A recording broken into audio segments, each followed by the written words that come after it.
To find out more, visit playford.sa.gov.au/fightfoodwaste.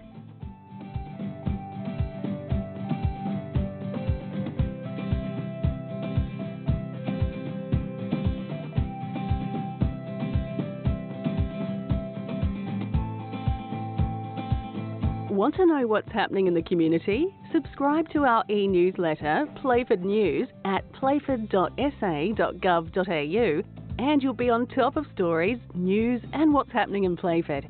It's local news for local people.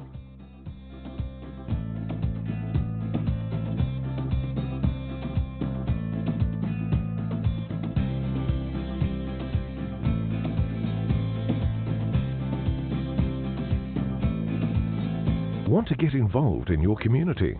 There are so many benefits in becoming a volunteer at City of Playford, including meeting new people, developing new skills, sharing your talents, improving your employability, as well as enhancing your own mental health and well-being. If you want to learn more about how to volunteer with us, visit playford.sa.gov.au/volunteers.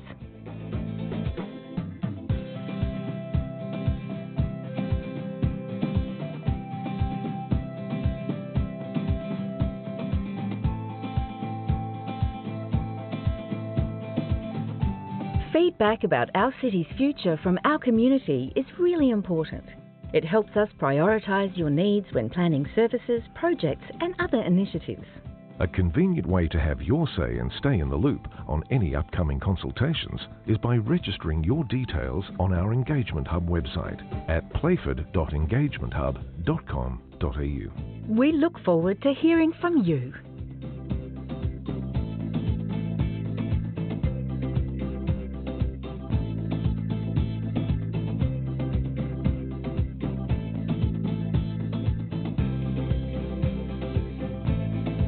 Have you visited the Stretton Centre on Peachy Road, Manapara?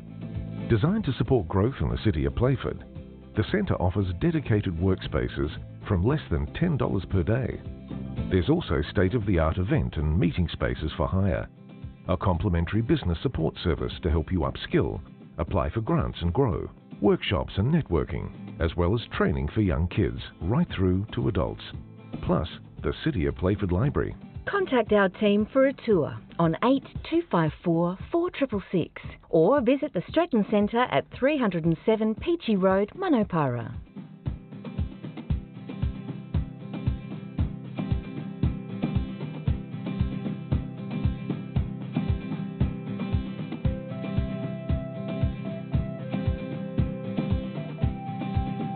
Support your local theatre and arts industry and enjoy a show at the Shedley. Playford's iconic Shedley Theatre is bringing a great selection of local and national performances to Elizabeth. For more information on their upcoming shows, visit theshedley.com.au or call 8256 0500.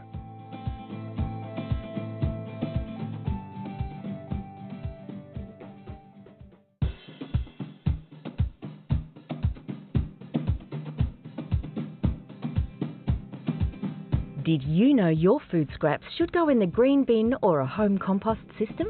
It's better for the environment. It's the right thing to do. And it's easy. Fight food waste by putting all your food scraps, peels and leftovers in the green bin. To find out more, visit playford.sa.gov.au/fightfoodwaste.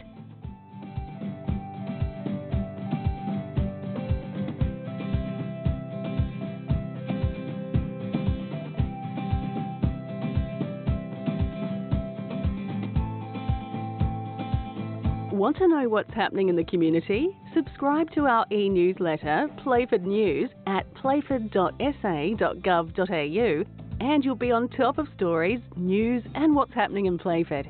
It's local news for local people.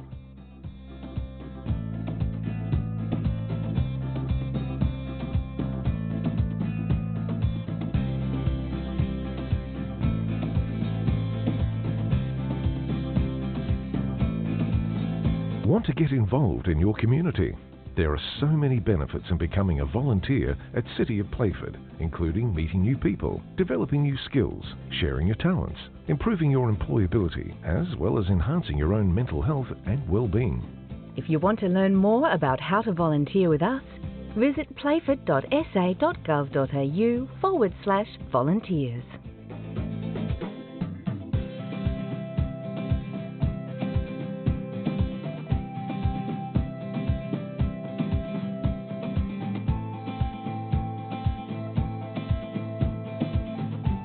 Feedback about our city's future from our community is really important. It helps us prioritise your needs when planning services, projects and other initiatives. A convenient way to have your say and stay in the loop on any upcoming consultations is by registering your details on our Engagement Hub website at playford.engagementhub.com.au. We look forward to hearing from you.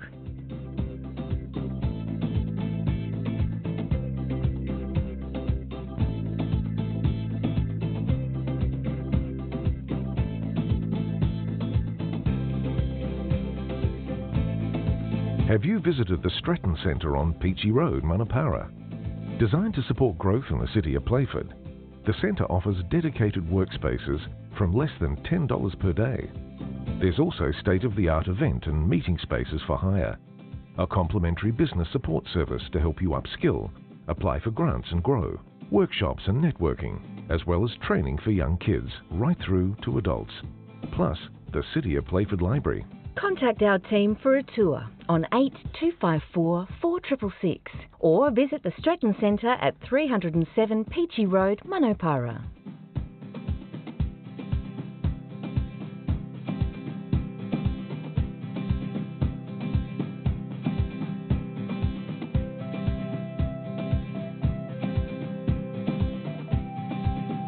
Support your local theatre and arts industry and enjoy a show at the Shedley.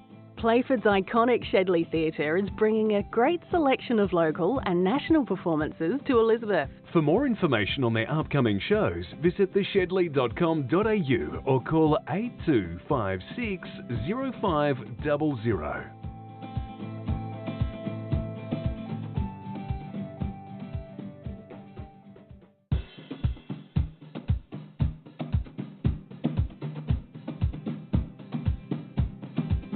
Did you know your food scraps should go in the green bin or a home compost system? It's better for the environment. It's the right thing to do. And it's easy. Fight food waste by putting all your food scraps, peels and leftovers in the green bin. To find out more, visit playford.sa.gov.au/fightfoodwaste.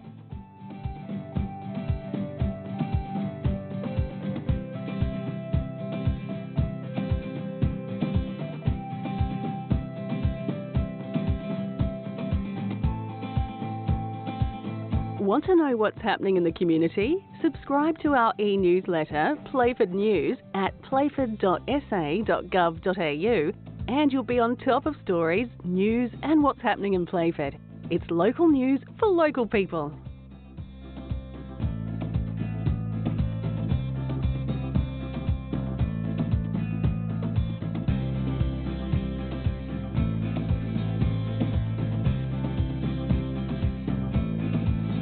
Want to get involved in your community? There are so many benefits in becoming a volunteer at City of Playford, including meeting new people, developing new skills, sharing your talents, improving your employability, as well as enhancing your own mental health and well-being. If you want to learn more about how to volunteer with us, visit playford.sa.gov.au/volunteers.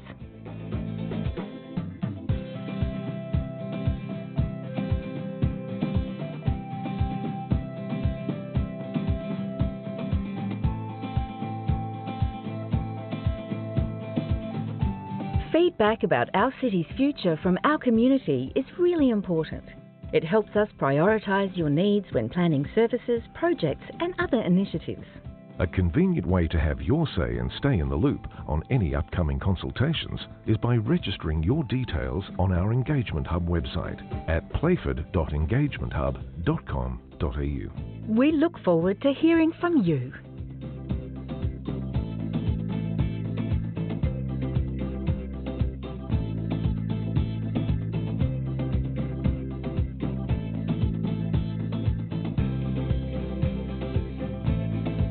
Have you visited the Stretton Centre on Peachy Road, Manapara? Designed to support growth in the city of Playford, the centre offers dedicated workspaces from less than $10 per day. There's also state-of-the-art event and meeting spaces for hire, a complimentary business support service to help you upskill, apply for grants and grow, workshops and networking, as well as training for young kids right through to adults. Plus, the City of Playford Library. Contact our team for a tour on 8254 4666 or visit the Stratton Centre at 307 Peachy Road, Manopara.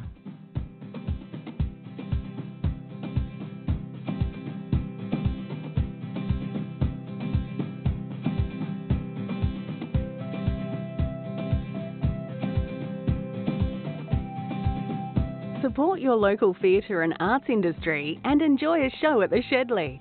Playford's iconic Shedley Theatre is bringing a great selection of local and national performances to Elizabeth. For more information on their upcoming shows, visit theshedley.com.au or call 8256 0500.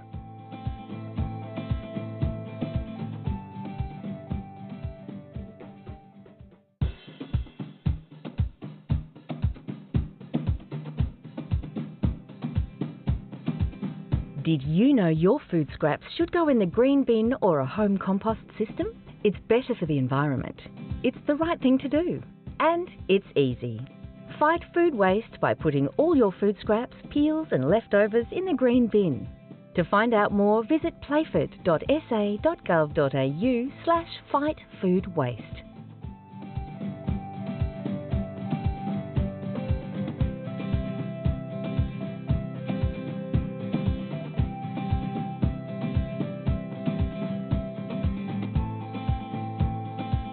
Want to know what's happening in the community? Subscribe to our e-newsletter, Playford News, at playford.sa.gov.au and you'll be on top of stories, news and what's happening in Playford.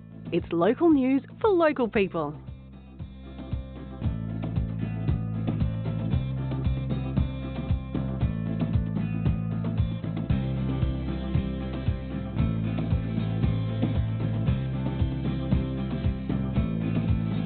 Want to get involved in your community? There are so many benefits in becoming a volunteer at City of Playford, including meeting new people, developing new skills, sharing your talents, improving your employability, as well as enhancing your own mental health and well-being. If you want to learn more about how to volunteer with us, visit playford.sa.gov.au/volunteers.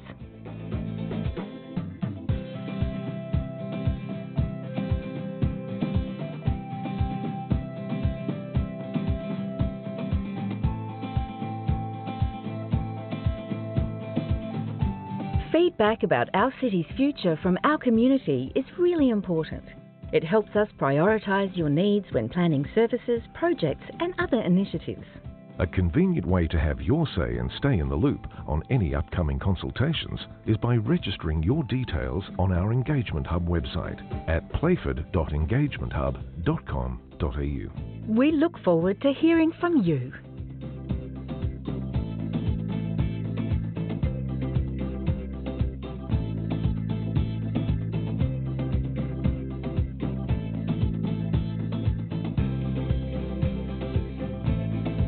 Have you visited the Stratton Centre on Peachy Road, Manopara? Designed to support growth in the city of Playford, the centre offers dedicated workspaces from less than $10 per day. There's also state-of-the-art event and meeting spaces for hire, a complimentary business support service to help you upskill, apply for grants and grow, workshops and networking, as well as training for young kids right through to adults. Plus, the City of Playford Library. Contact our team for a tour on 8254 4666 or visit the Stratton Centre at 307 Peachy Road, Manopara.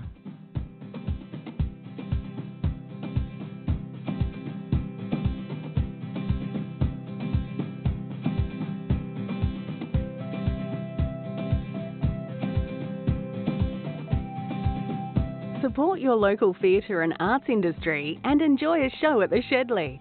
Playford's iconic Shedley Theatre is bringing a great selection of local and national performances to Elizabeth. For more information on their upcoming shows, visit theshedley.com.au or call 8256 0500.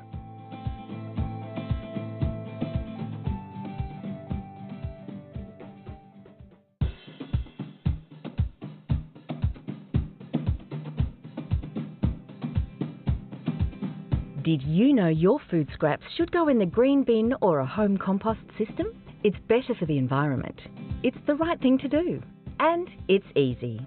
Fight food waste by putting all your food scraps, peels and leftovers in the green bin. To find out more, visit playford.sa.gov.au/fightfoodwaste.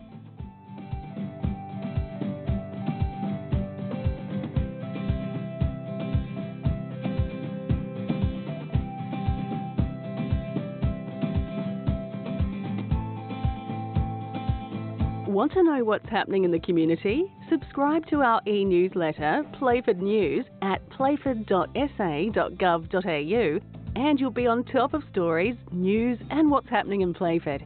It's local news for local people.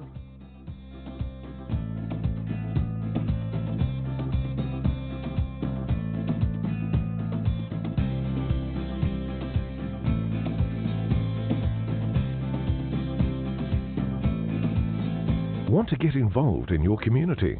There are so many benefits in becoming a volunteer at City of Playford, including meeting new people, developing new skills, sharing your talents, improving your employability, as well as enhancing your own mental health and well-being. If you want to learn more about how to volunteer with us, visit playford.sa.gov.au/volunteers.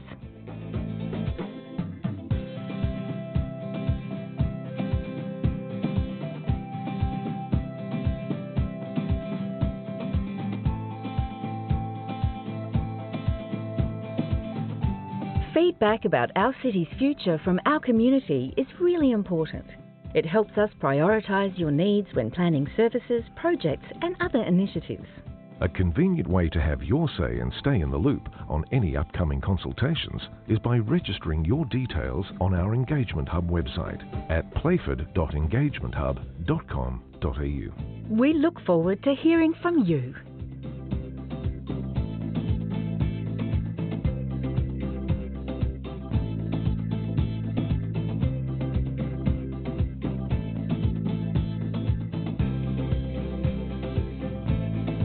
Have you visited the Stratton Centre on Peachy Road, Manapara? Designed to support growth in the city of Playford, the centre offers dedicated workspaces from less than $10 per day. There's also state-of-the-art event and meeting spaces for hire, a complimentary business support service to help you upskill, apply for grants and grow, workshops and networking, as well as training for young kids right through to adults. Plus, the City of Playford Library. Contact our team for a tour on 8254 4666 or visit the Stratton Centre at 307 Peachy Road, Manapara.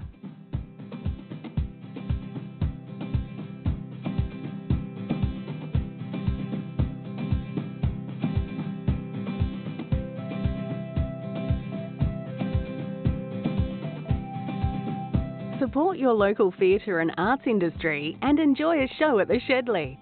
Playford's iconic Shedley Theatre is bringing a great selection of local and national performances to Elizabeth. For more information on their upcoming shows, visit theshedley.com.au or call 8256 0500.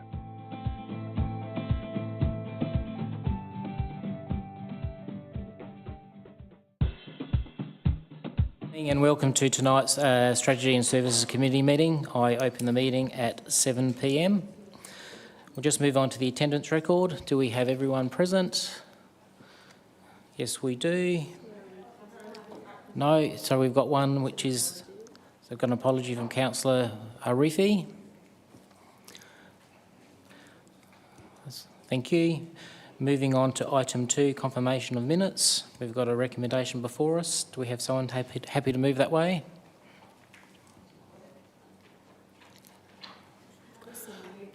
So we've got...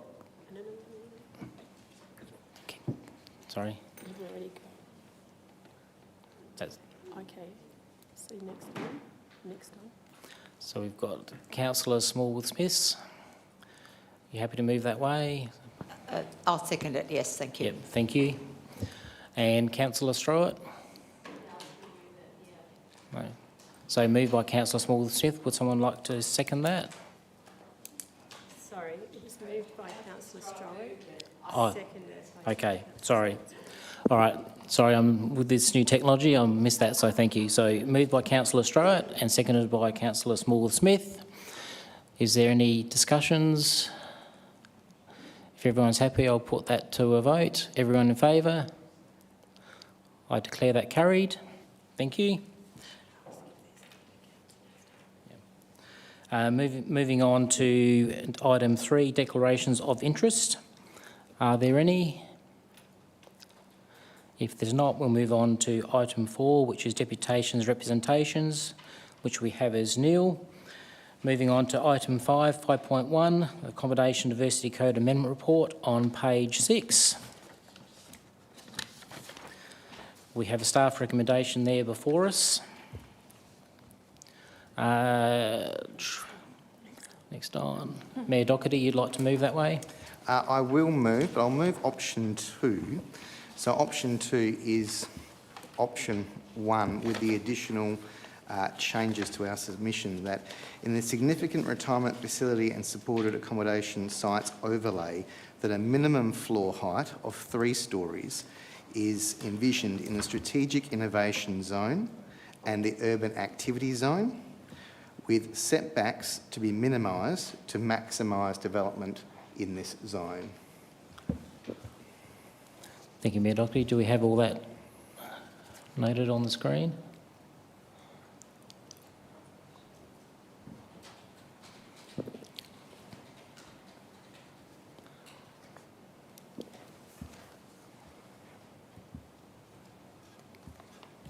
Want the wording? Do you want the wording?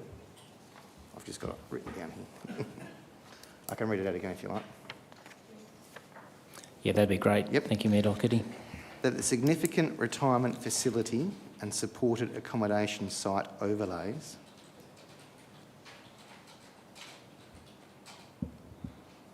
and supported, overlays, that a minimum floor height of 3 stories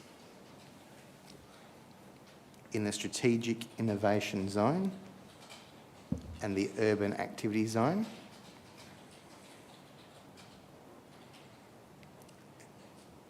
and setbacks to be minimised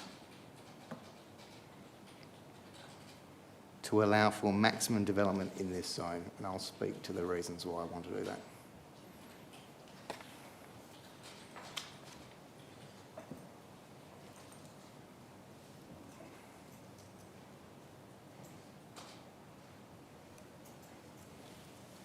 Happy for me to speak? Yep. Thank you, Mayor Doherty. Thank you, Mr Chairman. The reason for this is that if we look at page 8 and dot point 49, the council is trying to envision with supported accommodation, and particularly in the 2 zones being the strategic innovation and the urban activity zone. So the strategic innovation zone is the Playford Health and Wellbeing zone, and the urban activity zone is the Elizabeth Centre. So while the overlay allows for 4 to 6 storey development sites up to 1 hectare now, what I'm hoping with this amendment is that we put a minimum floor height in there. So what we want in those particular zones, in my view, is to maximise density, to maximise the opportunity for development. In those key zones, we're wanting as much health infrastructure or other development infrastructure there. If we allow 4 to 6 there with no minimum, what we will see is continued 1-storey development in those key sites. Whereas if we're able to put a minimum floor height only in those 2 sites, not across the rest of the residential overlay, so you'll still get your 1-storey height in the suburbs when people build these things, but in those 2 key sites to drive up the opportunity for maximising the opportunity for care and other facilities to be bound together. Otherwise, with the limited land in those zones, we could potentially see more, which is very positive, ACH type and ECH type developments. But at that one floor with no minimum height, we don't necessarily maximise the opportunity for the supported accommodation, particularly when you look at the other proposed changes inside the zone in terms of how you can actually maximise that development. So it's about still having that, but uplifting in terms of height and scale for a minimum to get a better outcome in those zones. Just in those two zones, so around the health precinct and in the urban activity centre, which is what we're trying to do now with height and scale. If you look around the urban activity centres around the health precinct, we're seeing multiple storey buildings, providing more care and accommodation in the site in one thing together. Otherwise, we'll end up with those houses, particularly in the health precinct zone, on a 1 hectare site, potentially only being 1 storey. Is that the best use for that residential retirement type development in those zones? Or are we better to put a minimum floor height so we actually get larger investors, larger healthcare providers actually going in and providing a facility that can accommodate for a lot more people and a lot more opportunity for that accommodation in our community? So it's not stopping that development, but it's putting in, particularly if they meet the 1 hectare size, that we maximise the opportunity across their site and not be limited by their height, and actually get a better return in those zones, considering both of those zones are limited in terms of their size and what we're trying to achieve in the zone. So everywhere else, no issue with no minimum height, but just in those two particular zones to increase the height and scale. I have had a discussion with staff, and I'm happy to put the question if anyone wants to speak to it about what that impact might mean from a development point of view. But I have raised this with our team today in relation to this. But I'm happy if the team wants to make any suggestions. Thank you, Mr. Dean. The risk, I think, largely will be resolved through land price, but taking the example of the ACH development through there and what we're seeking for the inner areas of those zones, absolutely, I think a minimum height is appropriate. We'll need to consider the intricacies of existing policy, but generally we understand the intent of the motion, and we can absolutely put that forward in the response. Yep. Thank you, Mr. Dineen. Thank you, Mayor Doherty. Do I find a seconder? Councillor Halls? Yes, I'll second that motion, thank you. Thank you. Would you like to speak to that, Councillor Halls? No, I think the Mayor has said it all. No worries, thank you. Councillor Ntoulis. Thank you, Chairperson. Mr. Green, can I get your perspective on this proposed amendment, specifically to what Mr. Dineen said about potentially pricing out smaller operators? That's my only concern. Yeah, I just want to know what you have to say about it. Thank you, through the Chair. I think the intent of what the Mayor's moved is right. I think we've got to capitalise on the opportunities that we've got in our key precinct. Probably my only hesitation, and the Mayor and I only had a chance to speak to this literally almost as the meeting was starting, so I didn't have time to think about it deeply, but would be to nominate a minimum in terms of height. I wonder whether we let the code amendment process perhaps determine and give a little bit more thought to what minimum might be appropriate. I think a minimum above single storey is the right way to go. Whether the minimum should be 2 or 3 storeys is perhaps something that we might need to give a little bit more thought to. That would be my only feedback. But generally I support the intent of it.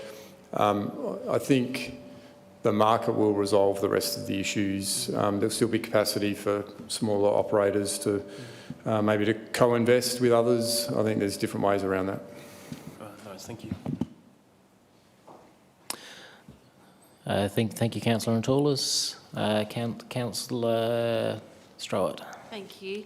My only concern about this amendment in the motion is, are we pushing if they don't want to build 3 stories or more, I don't know if I'm understanding this or not, if they don't want to build that, are we pushing away other developers, or are we still going to recommend to them what we want, if that makes sense?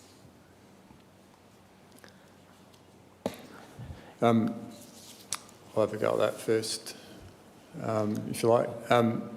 Councillor Stroller, I don't think we're pushing them away. What we're doing is we're putting some clear parameters in place as to what kind of development is appropriate. I think the developers will find a way to make those elements work. And it's key to highlight again, we're talking about a fairly constrained area here. We're not talking about the city more broadly. So I just think it's signalling an intent. I think it's important that we realise the benefit of this important precinct. The alternate case is if you leave it at single storey, is you're potentially losing opportunities for 50, 60 years to realise the scale that we're looking for. So in that respect, I'd certainly support the Mayor's intent of the amendment. Thank you. Thank you, Councillor Strowett. Councillor Norris. Thank you. So I'm seeing a couple of positives here, but I also have some concerns. So in relation to adding in minimum bedroom and living area dimensions, I think is actually a really good idea, rather than just looking at the actual building size itself, and then kind of, saying that, oh, you can live in a closet, which isn't practical. My concern for having minimum heights for, I guess, aged care facilities is, one, I guess the ease of access for older residents. Sticking people that already can't walk properly. I get that there are elevators, but I think there's just cause for concern for accidents and things to happen when you've got 3 to 6 storey buildings with older people in there. I have concerns for encroachment onto, I guess, overlooking suburban properties. You go out into your backyard in Queensland or New South Wales now, and there's a big apartment building just staring back at you. And I'm just worried that if we have these types of facilities as well, even when you're talking about the health precinct, we still have houses out there, that it's sort of going to take away from, I guess, I don't know, just that whole suburban community aspect. And you buy that house, a lot of people have to live in the house that they're in now because they can't afford to move, and you're going to be looking back at a tall building. But yeah, I think my biggest thing is literally just that accessibility aspect, and I think aged care providers have a better ability to be able to respond to residents' needs when they're smaller facilities. Thank you, Councillor Norris. Councillor van der Peer. Thank you, Chair. Just a question.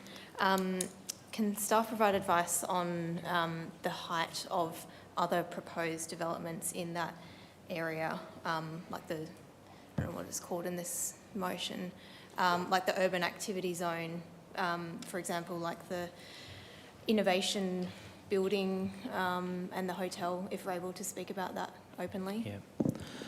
Thank you, Councillor van der Peer. Mr Dineen. Thank you. Through the Urban Activity Centre zone, we've supported the Innovation Hub as an example. That's up at 8 storeys, so this would sit quite well in that context. And likewise in the strategic innovation zones, we've got the multi-level car parks facilities that are being supported. Again, a 4 to 6 storey context is appropriate in that zone.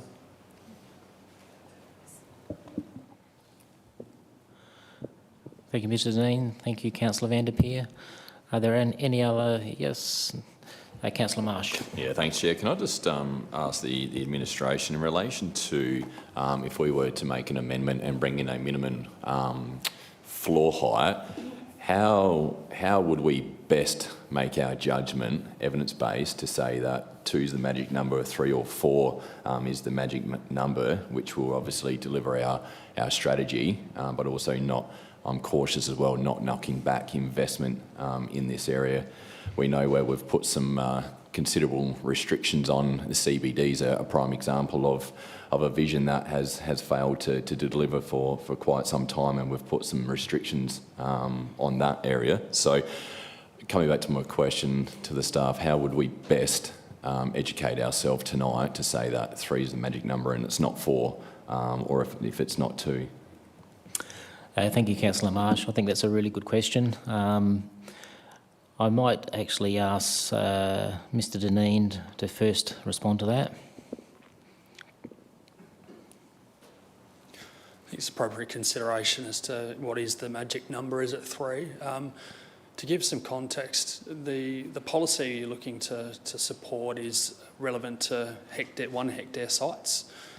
So whether we're supporting 3, you're generally at a scale of that size. To Sam's point, market will dictate that if you're purchasing land of that size, you're generally going to go in a higher level. The planning system allows us to apply merit. So where we're starting to get to closer interfaces that we've got concerns with of established areas, then absolutely we can start to work with the developers to look at lesser heights in those areas if we see it appropriate. The intent is essentially to try and maximise large allotments, which is absolutely the intent of the vision for those key areas. Thank you, Mr. Dineen. Councillor Marsh. Oh, sorry, he's dropped off, sorry. Yep.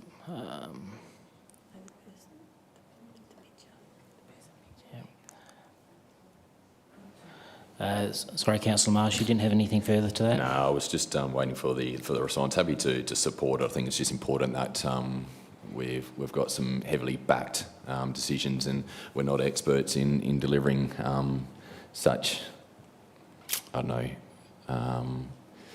strategies with a strong decision making. We are knocking out players, so I'm happy if we've got the a considerable support by our staff and the right people in the job. That if we do lock out smaller players or deliver a number of 3, I really hope it's the right decision that we're about to make tonight if it's supported, gone through council. So happy to support it. No worries. Thank you, Councillor Marsh. Councillor Carlson.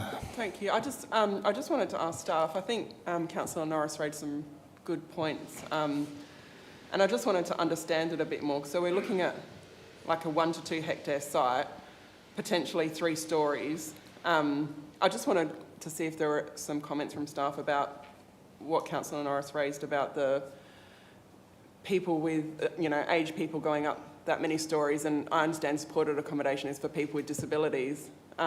So again, that would create some challenges for them. And do we have examples, like is there examples around that this already exists and it works and that sort of stuff? Or do we have any in our council area? Mr. Dineen. I suppose it's really clear to outline that this minimum height isn't being sought across the entirety of where this policy is looking to be applied. So aged care facilities in typical residential areas, absolutely single storey is acceptable. This just adds another layer of vision to these particular areas. We have got examples more recently lodged, one in Blake's Crossing that's going to be a multi-level supported accommodation facility that's under assessment.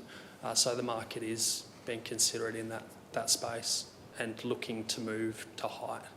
Well, how many stories is that in Blake's Crossing? I believe it's minimum 3 stories that's proposed. Yeah. Okay. All right. No, that's fine. Thank you. Thank you. Councillor Halls.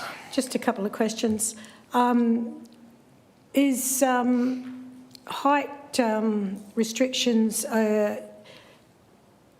that far due to the RAF base, the same as it does here? Because I know that it did at Holden's, that they could only build a certain height because of the RAF base flyovers. So does that extend through to that area as well? Mr. Dineen.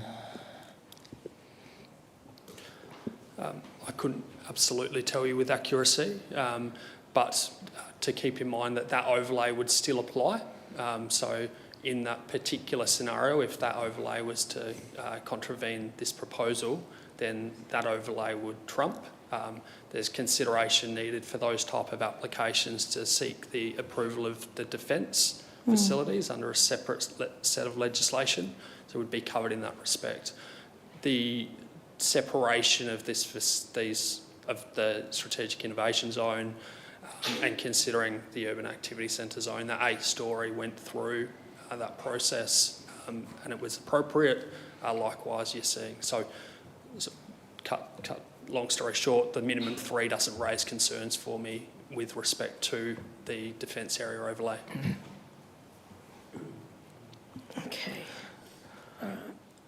All right. I do actually have a question myself. I think there's a bit of controversy between possibly 2 or 3, and I think what Mayor Doherty's raised tonight I strongly support. However, I think we've heard what is the magic number, 2 or 3. I just wanted to maybe ask Mr Dineen or Mr Green their thoughts, and if we'd be better off leaving it open, sticking with 3, but maybe considering 2 based upon merit application.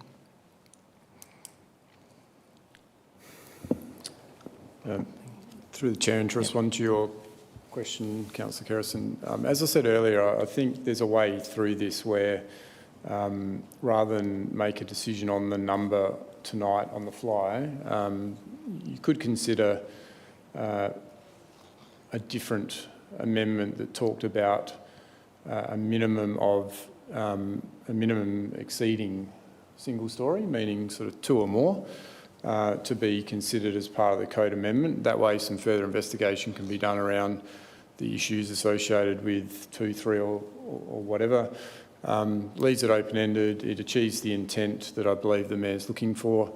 If you do want to land on a number, then I think there is a slight risk that we won't be able to give full consideration to all the impacts of that. So, as I said earlier, my advice would be to stick with the intent of the amendment or the motion that's been moved. Maybe talk about a height exceeding 1 story, meaning it must be 2 or more. And that way you give yourself a bit of flexibility whilst delivering on the intent of what's been moved. Yeah, thank you, Mr Green. Anyone else would have any comments or feedback?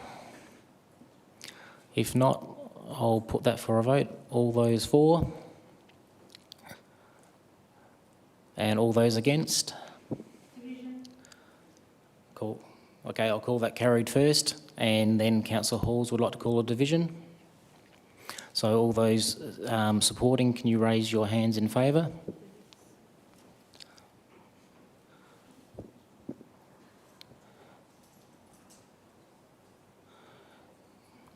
Which is everyone excluding Councillor Norris, Councillor Marsh and myself.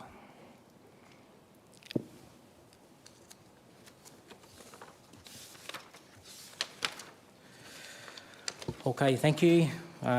Moving on to item 6, informal discussion, 6.1 University Study Hub. Ms Hudson, thank you.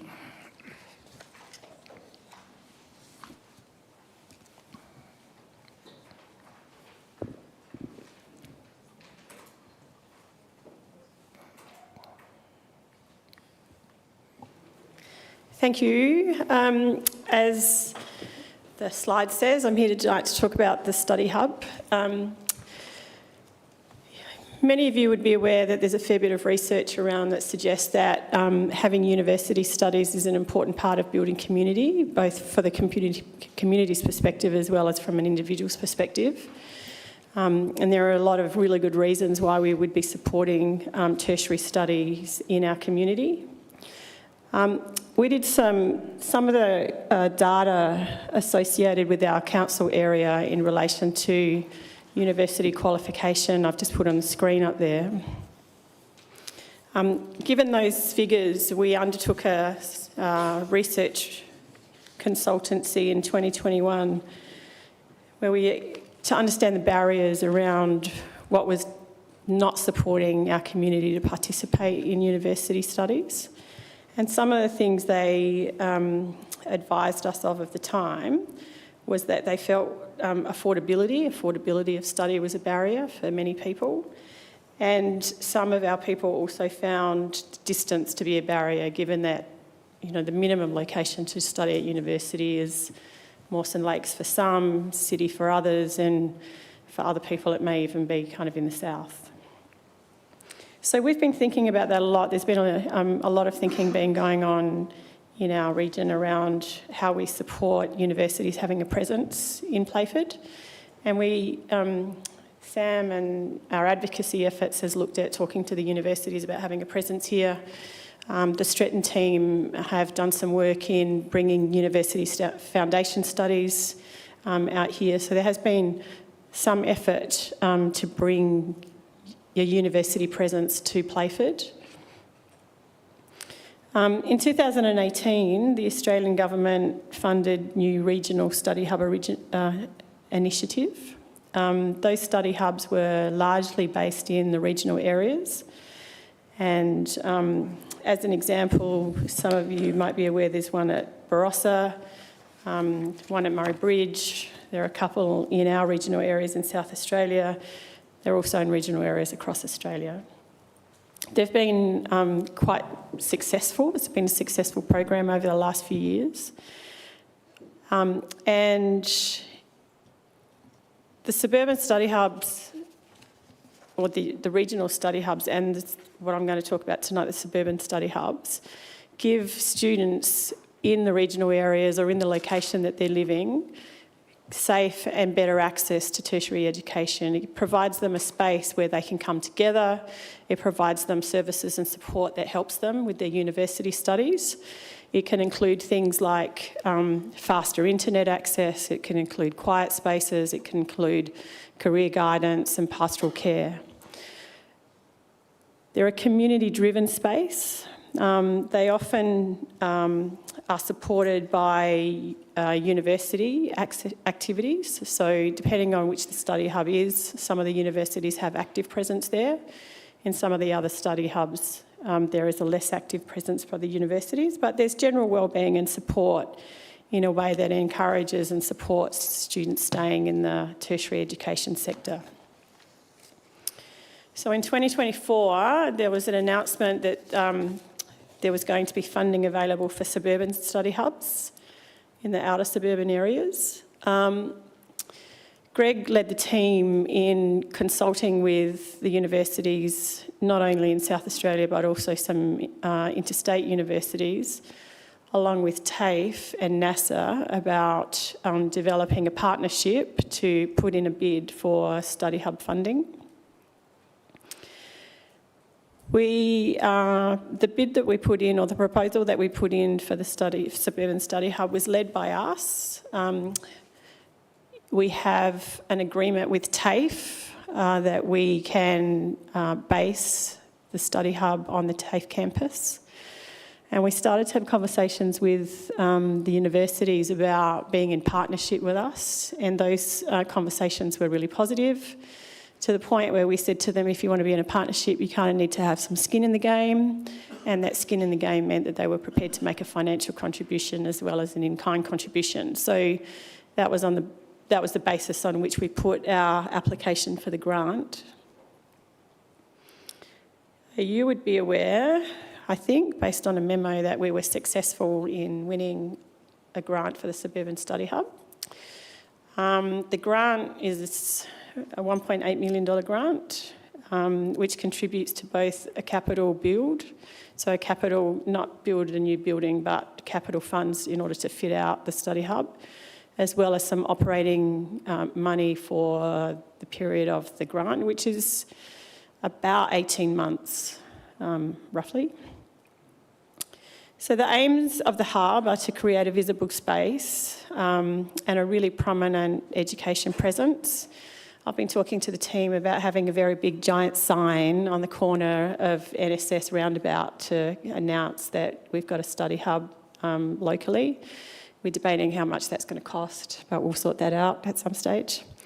The study hub's key purpose is to support our community, in particular underrepresented cohorts, but our community generally, to both see university and tertiary study as a real pathway and to support them staying in the university or the tertiary study sector. Be able to link students to a wide range of services, both related to their study as well as related to their life. So, for example, if a student is having problems staying in university simply because they're struggling to get a part-time job, then we would see the study hub providing them a level of support to try and help them gain some kind of supported employment, so part-time employment or casual employment or some kind of employment that enables them to stay in school, for example. And we also see it as a key location that's able to connect students and the community to business and to think about what the pathways to employment or the pathways to work might look like.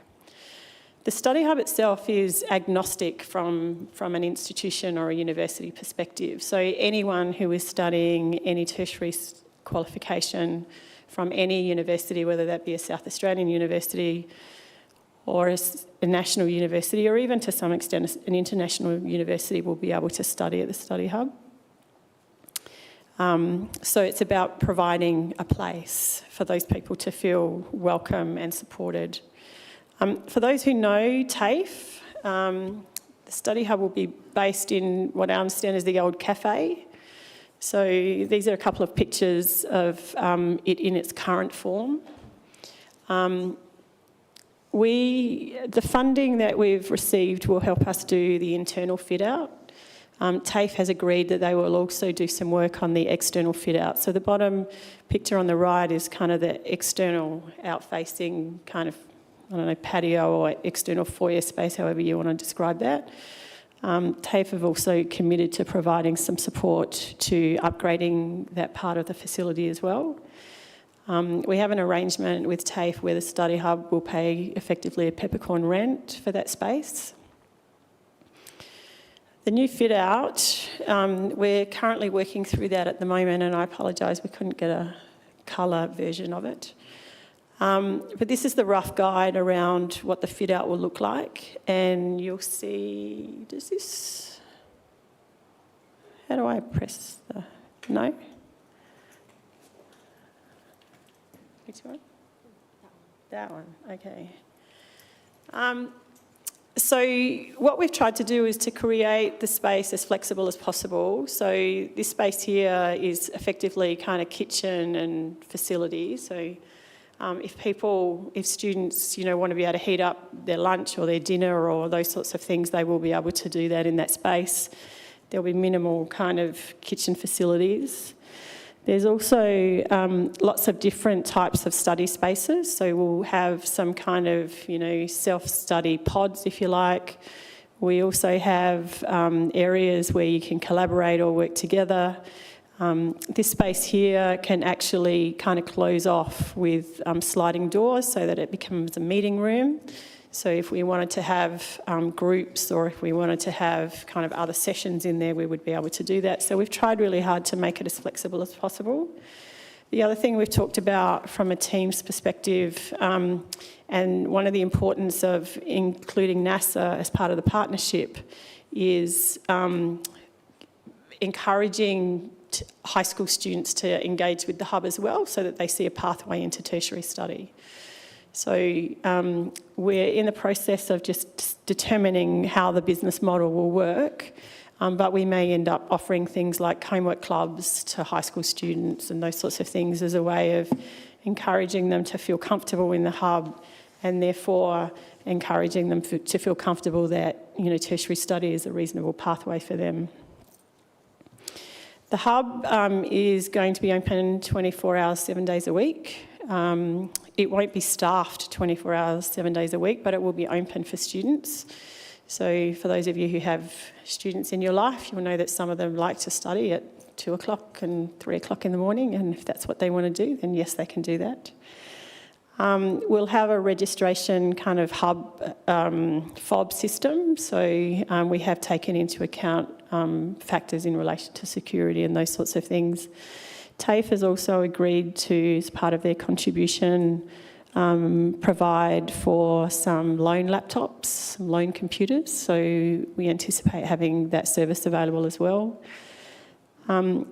Given that we didn't receive notification for the funding until late last year, it will take us a number of months to be able to complete this fit out. At this stage, we're anticipating that the fit out will be complete and we'll be able to move into that space around August this year. In the interim, we're going to establish a temporary study hub out of the Civic Library. So the team are currently in the process of working through the logistics on what that will look like. The Civic Library or the interim study hub won't be open 24 hours a week, 7 days a week, but we will be looking at extending the hours of the library to a little bit later, particularly during the week, to try and accommodate students being able to use that. We also see that as a really good entry point in terms of introducing students to the concept of the study hub and starting to bring them kind of into the membership model so that they're familiar with what the sorts of things that the study hub can offer. You may also see in the next couple of weeks, we'll advertise for 2 positions. 2 full-time positions are associated with the study hub as well. So, as I said, the partners are the Northern Area, so NASA, the Northern Area Secondary Schools Alliance, all 3 South Australian universities, Flinders University. The pink dot says Adelaide University, that's the new university. At the moment, they still kind of act as separate universities, so both Adelaide and UniSA, as well as us and TAFE. This diagram kind of just describes sort of how we anticipate the partnership's going to work. So the black kind of circle in the middle is really the funding associated with the hub, keeping in mind that the hub really is university agnostic. So anyone who studies at any tertiary institution can come and use the hub. The partnership between the universities and us and TAFE will be active in this space. So we're talking to the universities about, the universities are talking to us, in fact, about, they're going to be looking at bringing their career counsellors or their career advisors out from time to time. We're talking to them about providing pastoral care and guidance to their students that are out here. A couple of the universities are even talking as much as starting to offer classes out here, perhaps in conjunction with accessing TAFE space. So because one of the advantages of being on the TAFE campus is that we've got the classroom facilities that TAFE offers. So Flinders in particular are talking to us about thinking about what classes they might be able to run out here to support the people in the north, particularly for some of those courses where they have large participation in the north. And the sort of things that we're going to do is think about, what are the kind of workforce and community development activities that we can do together in the partnership? What are the pathways to employment activities that we can do within the partnership? What are the articulated pathways? How can we actually offer courses in a different way that supports people in the north that may be different than the sort of programs that are offered in the city? And then the outside circle talks about really around where the universities can kind of think about, at the end of the day, let's be honest, one of the reasons the universities are interested, not the only one by any stretch of the imagination, but is to increase their enrolments and participation. We want that too, because greater participation in our community means greater completion of qualifications, and that's a good thing. So that's what we're talking about here in terms of, how they're going to make their offer attractive to the local community. So what are the milestones? We're in the process. We've just completed the Capital Works plan with the department. We're just in the process of completing the operational plan the department requires from us. As I said, we will launch or open the interim arrangements, the interim hub in the Civic Library sometime in March. I don't have an exact date on that just yet, but it'll be in March. You'll see staff being employed, you'll see some activities start to occur. The build will progress frantically. John Roberts is in charge of that, and he's a taskmaster in relation to keeping people on time. So that will be really good, with a view to hoping that we can move into the new hub in August. Any questions for me? I do have some slides around budget if you were really interested. We're spending $1.2 million on the capital build. That includes financial contributions from the universities. And over the life of the grant period, we'll be spending just under $1 million in terms of the operating the facility. Any questions? Councillor Baiani.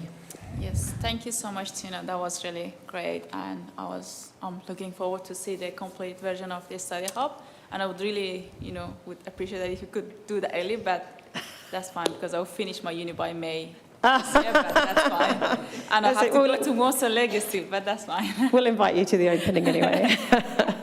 Thank you so much. I have a couple of questions regarding to study hub accessibility. So you said it's going to work with FOB? Yeah. We're still working through exactly what that's going to look like. So given that any student is able to access the facility 24/7, and given that it isn't going to be staffed 24/7, we've been thinking about how we enable students to do that, and that kind of FOB concept, whether it's an actual FOB or whether they can use their university card or whatever. Because we, as a student, at uni student, we normally use our student card to enter, but because it's a couple of unis at the same study hub, I think it's going to be an issue. But that's, although I'm sure you're going to work it out. Yeah. I agree, except that we are talking to the universities and also to TAFE. We think there's a chance we might be able to use the student's actual card regardless of the university they go to, but we haven't nailed that just yet. Yeah. The other thing we're trying to do is make sure there's access to EduRoam at the hub as well, which would be fantastic too. Yeah, and I just want to know if there is any security in that study hub or in the TAFE, 24/7.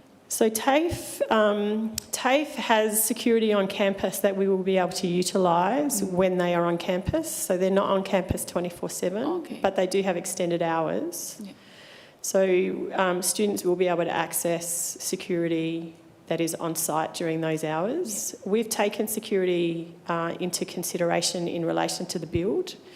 So one of the reasons we want to have some kind of FOB or card access is so that only authorised people can go in there, and so if you're unauthorised it's going to be harder to get into the building. We've also considered panic facilities within the hub as well. So we've spent a lot of time thinking about the level of security that we need in the hub to look after the students that are going to be there. Because if it's 24/7, most of the students tend to study at night. So that's correct. Especially if they want to walk from the study hub to the parking, to the cars, there's always, Yep. One of the, you're absolutely right, security is front of mind for us, so we are spending a fair bit of time on it. You can see there that the car parking, if you look at the picture on the car park is actually not that far from the front door. And so, we're talking to TAFE about when they do the upgrade there, what kind of lighting they're going to have at the front there. So be assured security is front of mind for us. Yeah, because, you might have heard in Mosa Lake, library, there has been a couple of, instances of, gunshot around the libraries. So, security needed for every student to, guard them to the, cars. So, something to be mindful of. Keep in mind, most, certainly the regional study hubs that we had a look at when we were putting our grant application together, a number of them are open 24/7. So we took some learnings from them around, what the risks are. Yeah. So, yeah. And security guys being patrolling, around, especially at night time, would be, really nice if there's any students in the hub. Yep.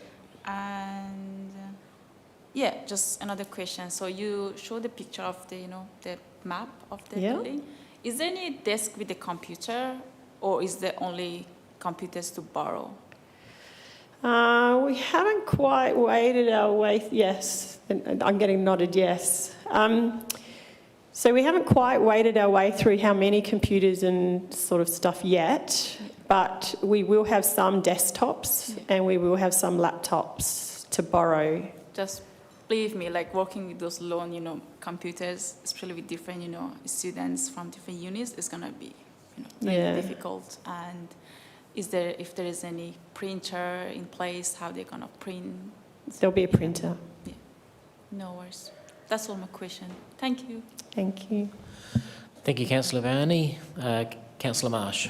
Yeah, thanks, Chair. Can I just take the time to thank the administration and their staff? A few years ago, I remember, Sam, you bringing this vision forward in wanting to see some sort of uni capacity out in the north. So can I just say well done and congratulations in yourself and the team in getting that forward. You don't ask for accolades, but I think it's a significant step forward. this supports not only the other initiative you did with the Defence Precinct in getting the deep maintenance facility here advocacy upon your appointment as the CEO. Well done. I think your team are doing an incredible job for the City of Playford. Can I just ask, what's the operating cost of this model at the moment? Do you have what the operating cost is each year? What we've got in the budget for the period of the grant is just under $1 million. Can I just ask, has that been provided into the 3 to 4 year delivery plan at all? Have we, because we know 18 months' time it's going to dry up, can I just confirm that we're about to get a presentation tonight? Have we put in, because obviously if we're going to start something and you've put the energy into it, you don't want to cut short and you want to make this successful for 10, 20 years. So I just want to confirm we're about to go into an information session. Have we put this operational cost into our 3 to 4 year delivery plan? At this stage, we have not.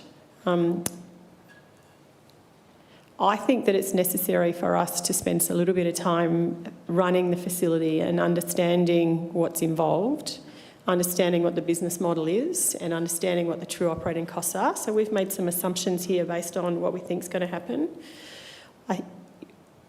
The study hubs that we saw didn't have such a strong partnership arrangement with the universities as the one that we're proposing. So, based on current conversations with the universities, we have really strong partnerships. Yeah. The other thing we've challenged the team to do as the hub comes up is to think about what is the revenue generation or sustainability model that we can deliver in order to make sure that as much as possible we can make it sustainable outside of grant funding. So I think right now we don't have enough information to put money into the 4 year delivery plan, but as soon as we do, we will. Can I just add to that while it's in this first operating phase, certainly my view that we should be looking around how we achieve funding that goes beyond the council funding. So it's not my view that the council should fund all of this going forward. We may make a contribution, but I think we've probably failed if we're funding something like that ongoing. So it's the task for everyone involved to look at the right operating model and to try and generate multiple funding pathways for that amount, and not just the council, which is precisely why it's the wrong time to put it in for budgets, because ideally we want to make that number as small as possible from a council contribution perspective. That's fine. Just want to make sure it's in there at the right time because we're guided by a 4 year delivery plan, aren't we? Thank you, Councillor Marsh. Councillor Craig. Yeah, I think it's a great initiative, and the sustainability is the factor, I suppose, a bit unknown, but I suppose given patronage, you can hope that will be the catalyst to get it happening. I wonder whether, ideally, some of the other stakeholders, like the other universities, might be more interested in time, if it's a success, to actually put some of their staffing resources into it, just to take the pressure off of us. We're starting it, but hopefully we don't have to carry it and it becomes a burden. I think there's every opportunity for Councillor Craig, and I think that if we can demonstrate success over the next 18 months, the appetite for that will increase. Thank you, Councillor Craig. Councillor Norris. Thank you. A couple of comments and a couple of questions. I think it's actually a really, really good idea. I remember, I'm back at uni again, but I remember early university days where you'd have to go to uni at like 8 a.m. and it was so far away and just really didn't want to go that far. And the ability, I guess, to study online now, but not everyone has those resources. You have to pay for your laptop, you have to pay for your internet, all of this other stuff. So I guess having the ability to have this facility is absolutely amazing, and you've also got the ability to juggle work and then maybe go study a bit later at night. In terms of feedback I wanted you to give to the uni, I just think they need to actually start promoting their scholarships more. I think a lot of stigma around, you have to be that A+ student to get a scholarship, when if you actually go and look at them, there's some really good ones there for people in low socioeconomic areas. So that would be something to take back to the unis. And I guess the other thing that Councillor Craig sort of touched base on was just, I wanted to understand if we were essentially going to collect data on the patronage and even feedback from people using the facilities so that we can sort of understand where we can, what we can do better, etc. How is it working? How can we get people in? So I think that's really important. Absolutely agree with you. Data collection is going to be incredibly important for us to understand how many people are using it, who's using it, what universities they're from, what studies they're going. And we've talked about many creative ways of collecting that data, both through kind of the access mechanisms, as well as, you know, people accessing the Wi-Fi or people accessing the network. So the team are spending a fair bit of time on not just us, but also with the universities on how we can collect and what the maximum amount of data there is that we can collect as a partnership, because the universities are really interested in information too. I mean, they want to know which of their students are studying at the hub. You know, if lots of their students are studying at the hub, to the point around, you know, there's benefit and value for the universities as well. So, you know, we'll be working to collect lots of data. In response to your statement about the scholarships, I agree with you. It's been really interesting talking to the universities because, you know, there are lots of alternative pathways into tertiary study these days that a lot of people don't know about. And again, that's one of the real opportunities for the hub, which is one of the reasons why we have the partnership with NASA. You know, how do we get these high school students into the environment so that they can see that actually getting into tertiary study isn't as unattainable as maybe they might have thought. So that's going to be the importance of the partnership, and it's going to be the importance of kind of being creative about the sort of programs that we run out of the hub. One final question. It's more to do with, have we seen sort of an increase in patronage with our operating hours at the moment? We have. I walked past there tonight, and I also looked, not last night, 2 weeks ago, and it's humming, really. You know, the number of people that are coming in now is actually kind of grown. And I was talking to the team about that the other day, and we're not sure because it's hard to know. We can't read minds very well. But is it because it's warm and it's daylight savings that they're here? Or is it simply that, you know, it's been open, like we've faithfully kept it open. Even when it didn't have very many people coming in, we faithfully kept it open. So now the community has a confidence and assurance that it is going to be open on a Tuesday night. So, yeah, the participation is actually doing pretty well at the moment.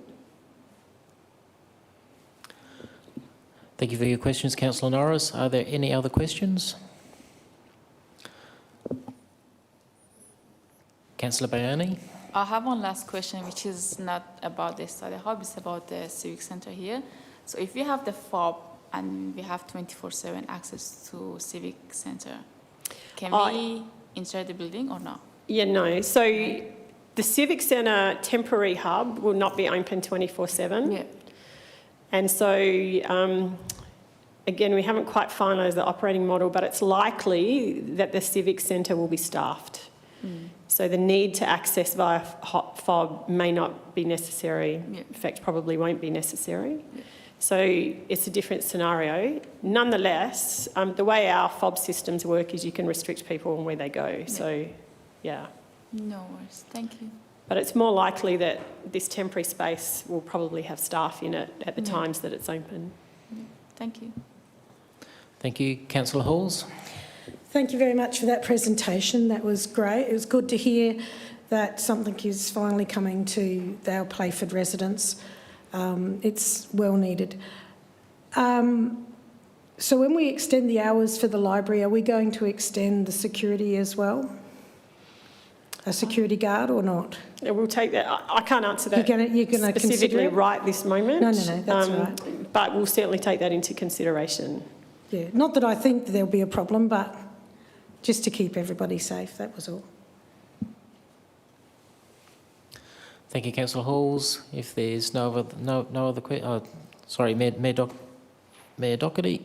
This is one of the first urban study hubs, but there's a number of country study hubs that have been in existence for half a decade or so. Has there been any research related to the fundamental uses by students in the country hubs, and does that have any correlation to potential metro? So i.e., do they value more computer spaces to do work than, say, breakout rooms to do potential clusters of work together with other students? Has there been any data from previous study hubs around what, or time framings of when they, I mean, it's harder in a country context because different to an urban setting, but is there any of that data that we've been able to correlate back into the design to get the best use for maximisation of the space? I'm not aware of any formal research, but what we did before we put in the application for the grant was to visit a number of our partner or friendly regional study hubs. And so the team went to 3 or 4, don't quote me exactly how many we went to. And those anecdotal conversations certainly coloured and influenced the sorts of things that we took into account in relation to what the study hub design would look like. I will also say, though, that I think that in combination or in conjunction with the other partners, we at Playford are trying to be quite innovative about how we think about the study hub and how the study hub adds value to the community. Certainly one of the regional study hubs that I went to, I would argue was seen really just as a passive study space. So the organisations and the partners involved in that study hub were just focused primarily on providing desk space, internet space, fast internet space, and a little bit, some kind of career advice and pastoral care. We are thinking about this as a virtual campus.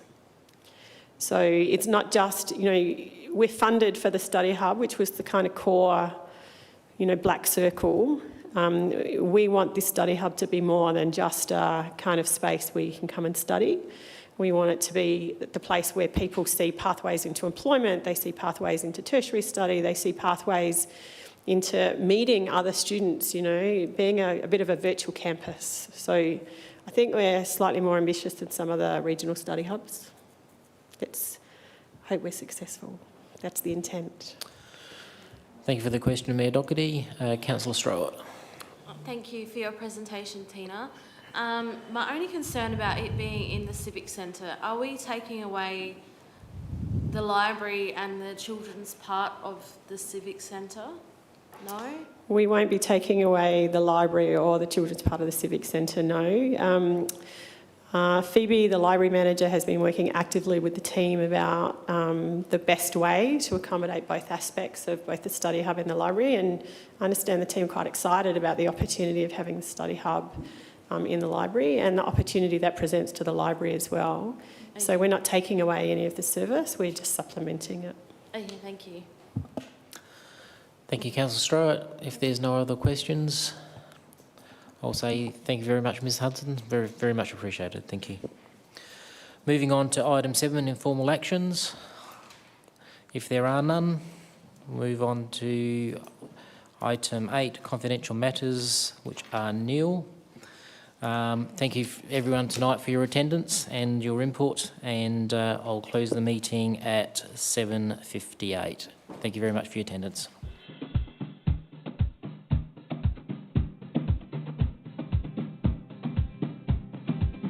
Did you know your food scraps should go in the green bin or a home compost system? It's better for the environment. It's the right thing to do. And it's easy. Fight food waste by putting all your food scraps, peels and leftovers in the green bin. To find out more, visit playford.sa.gov.au/fightfoodwaste.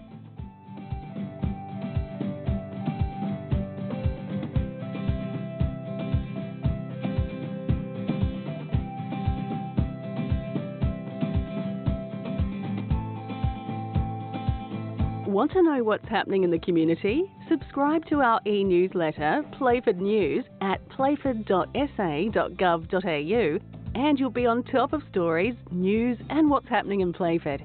It's local news for local people.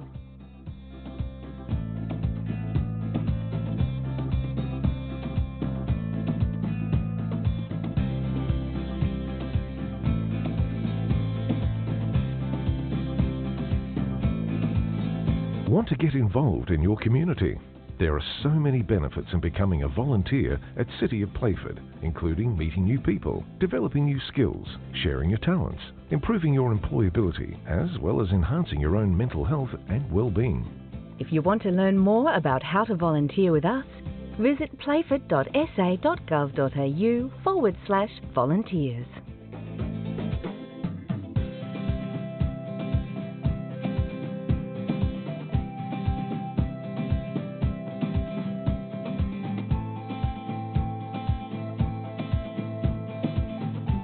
Feedback about our city's future from our community is really important. It helps us prioritise your needs when planning services, projects and other initiatives. A convenient way to have your say and stay in the loop on any upcoming consultations is by registering your details on our Engagement Hub website at playford.engagementhub.com.au. We look forward to hearing from you.